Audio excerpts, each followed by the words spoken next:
भगवान के पास जाते हैं और भगवान ने कहा क्या चाहिए, तो नारद जी ने भगवान को कहा आपन रूप देहु प्रभु मोहि, आप अपना रूप हमें दे दो। भगवान बोले मतलब, बोले आप अपनी सुंदरता हमें दे दो।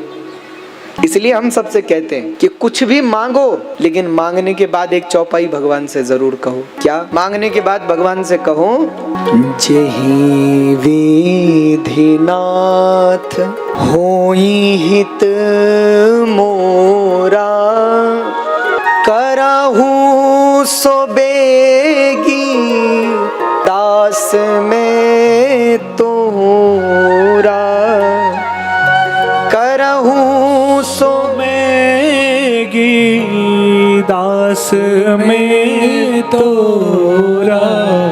नारद जी जब भगवान के पास जाते हैं और भगवान ने कहा क्या चाहिए, तो नारद जी ने भगवान को कहा आपन रूप देहु प्रभु मोहि, आप अपना रूप हमें दे दो। भगवान बोले मतलब, बोले आप अपनी सुंदरता हमें दे दो। तो भगवान ने कहा आज तक तो हमारी कथा मांगते थे, अब सुंदरता मांग रहे हो क्यों? नारद जी बोले हमें विवाह करना है और स्वयंवर है, और आप जैसी सुंदर दिखेंगे हम तभी हमारा विवाह होगा, इसलिए आप अपनी सुंदरता हमें दे दो। तो भगवान चिंता में आ गए कि क्या दूं, दूं नहीं दूं। अब भगवान ने सोचा अगर दूं तो नारद का बुरा हो जाएगा, ये संसार में फंस जाएगा, विवाह हो जाएगा, और अगर न दूं तो इसने पहली बार हमसे कुछ मांगा है भैया, न दूं तो अच्छा नहीं लगेगा, क्या करूं। तो भगवान सोच में पड़ गए। लेकिन तभी नारद जी क्या बोले,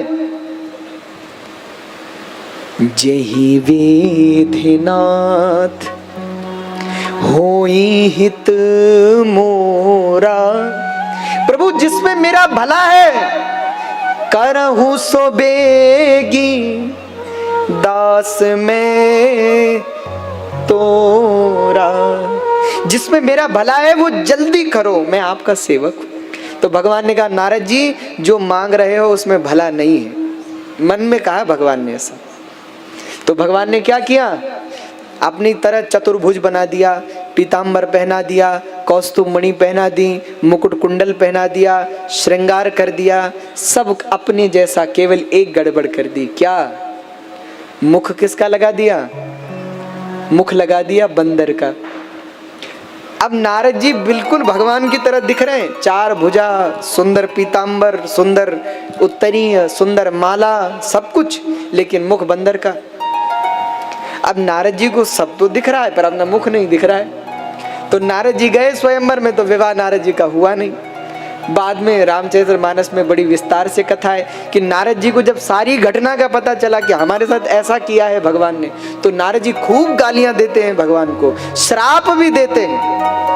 बोले आपने मुझे स्त्री के लिए रुलाया, आप भी रोओगे, धरती पे जाना पड़ेगा, जैसे मैं स्त्री के लिए रोया वैसे आप रोएंगे। तो भगवान को राम बन के आना पड़ा, जानकी जी के लिए रोना पड़ा।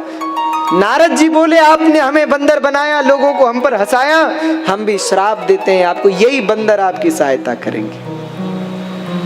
तो राम जी को वानरों की सेना बनानी पड़ी। तो कहने का अर्थ क्या है, कई बार हम भगवान से जो मांगते हैं वो हम मांग तो रहे हैं पर उसमें हमारा भला नहीं है।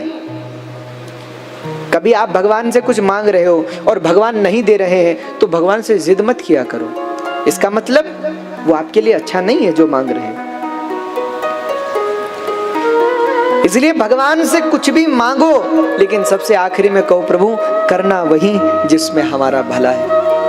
जो हम मांग रहे हैं अगर उसमें हमारा भला है तो देना, अगर नहीं है तो मत देना।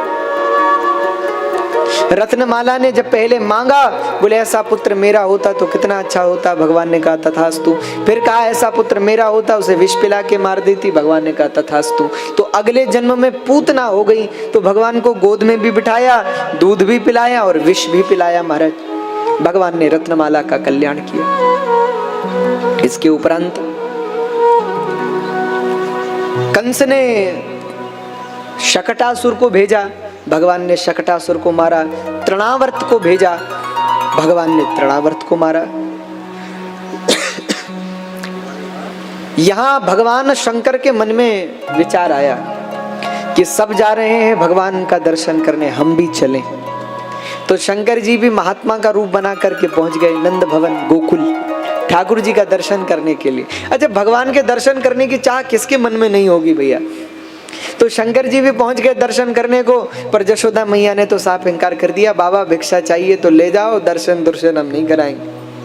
क्यों? जिस दिन से पूतना वाली घटना हुई है ना, कि पूतना ले उड़ कर ले गई भगवान को, उस दिन के बाद से माँ जशोदा किसी को सीधे भगवान से नहीं मिलाती, पहले देखती है, जांचती है, परखती है, ठीक है नहीं है, फिर मिलाती।